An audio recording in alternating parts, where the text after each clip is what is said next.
Did you know that there are 120,000 Holocaust survivors living in Israel, and 1 in 3 of them are living in poverty?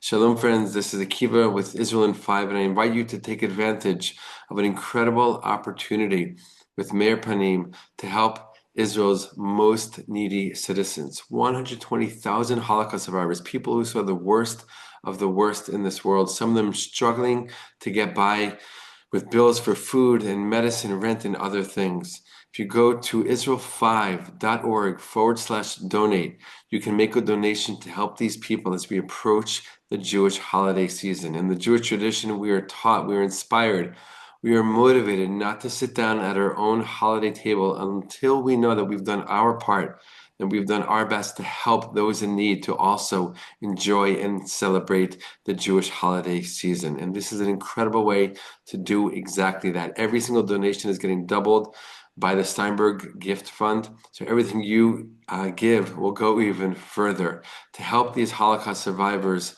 all over the state of Israel have what they need for the holiday season, food and gift packages, all the things that they need for the festive meals. There are thousands, tens of thousands of meals being prepared and delivered to Holocaust survivors, pantry boxes filled with all kinds of foods and supplies, and millions of shekels worth of gift cards being distributed to Holocaust survivors in need. But this can only happen through your help, through your generosity, through your donations, helping Meir Panim do this incredible, important, and holy work. Go to israel5.org/donate, make a donation. It will get doubled by the Steinberg Gift Fund. And this year, let's all of us together make sure that no Holocaust survivor goes in need and that every Holocaust survivor can enjoy the Jewish holiday season. All the best, my friends, and be well. In Israel during Sukkot, it's one of the most unique times of the entire year. Let me share with you why. Shalom, my friends. It's Akiva Gersh with Israel in 5, where we give you everything Israel in 5 minutes. Please like and subscribe. And if you have any questions or want to keep the conversation going, please do so below in the comments. The Jewish people have so many holidays, as you probably know. We have Rosh Hashanah, Yom Kippur, Sukkot, Pesach, Shavuot, Chanukah, Purim, Tu B'Shvat. So many holidays, and each one is its own unique thing, right? The same is true for Sukkot. And I think when you compare Sukkot to all the other holidays, if we can say such a thing, there's something a little bit more unique about Sukkot, especially here in Israel. Why is that? If you walk around the streets, if you walk around the communities, you go to different villages, towns, and cities, you're going to see pretty much wherever you go, people celebrating the Sukkot holiday. Not just at night, not just during the day, all the time, for the entire week, all the time. Why?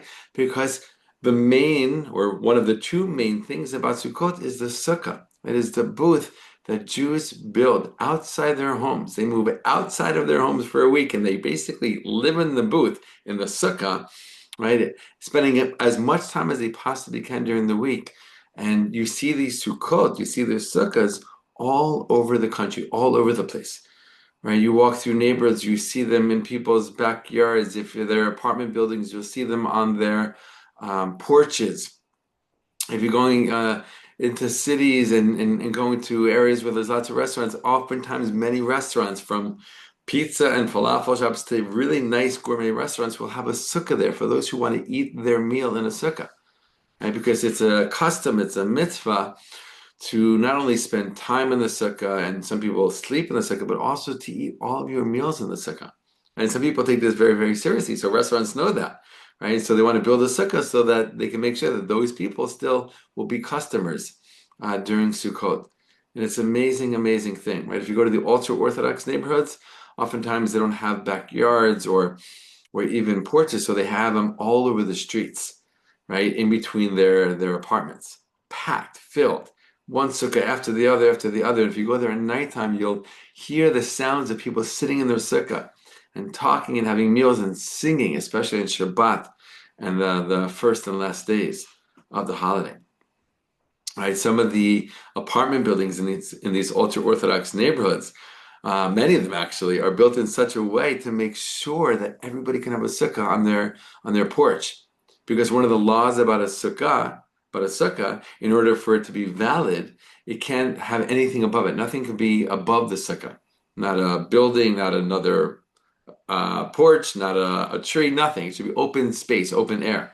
So they build their apartment buildings in such a way that the porches are scattered, not just one on top of the other like a normal apartment building, but scattered in a way that everyone can have a kosher, valid sukkah on Sukkot, right? The design of the buildings, right, are affected by a holiday that lasts 7 days throughout the whole year. It's an amazing thing, right?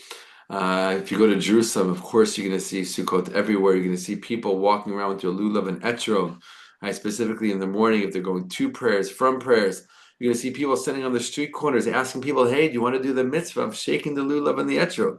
Right, the four species. If you go to the Western Wall, you go to the Kotel, you're going to see people there, tons of people, right, going there to pray, bringing their lulav and their etrog, celebrating the holiday, right? We know back in the day, that's what Jews did. They went to Jerusalem. We'll talk about that in another video, okay? But it's a really powerful, powerful thing, right? The way that Jews in the modern state of Israel celebrate Sukkot, it's everywhere, wherever you go, more than, again, probably any other holiday, right? During Passover, it's a great holiday, obviously, but you don't see like people walking around with matzah all the time. Hanukkah, you see people lighting candles at night, beautiful holiday, right? Shavuot, one night you see, people just studying all night, right? But Sukkot is like out there in the open, in the streets. Like, it's almost impossible not to see it, not to sense it, not to know that Sukkot is happening because of the way the Jews and the Jewish state celebrate. It's a really powerful thing. It's a beautiful thing. It's one of the greatest signs that the Jewish people are back in their homeland, right? Celebrating their Jewish holidays openly, freely, proudly, with great joy and celebration, right? And sitting in their sukkahs, spending time in their sukkahs, waving their lulav and etrog, and really getting into this holiday, right? The last 7 days, and really is the highest time of joy in the entire Jewish calendar, right? And it's a great time of joy for the nation, and should continue to be that way for many, many, many years to come. All the best, my friends. Chag Sameach, happy holiday, happy Sukkot.